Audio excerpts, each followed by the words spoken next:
ઢગલા 103 કિલો ચાંદી 3 કિલો સોનું મળ્યું।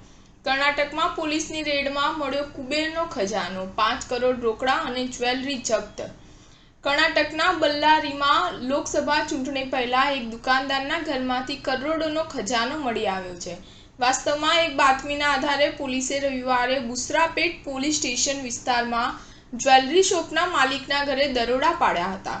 આ દરમિયાન પોલીસે 5 કરોડ 60 લાખ રૂપિયા રોકડ, 3 કિલો સોનું, 100 કિલો વધુ ચાંદીના દાગીના અને 68 ચાંદીના બિસ્કિટ જપ્ત કર્યા હતા। તેની કુલ કિંમત 7 કરોડ 60 લાખ રૂપિયા હોવાનું કહેવાય છે। આ મામલાની માહિતી આપતા પોલીસે કહ્યું છે કે આ સંદર્ભ FIR નોંધવામાં આવી છે।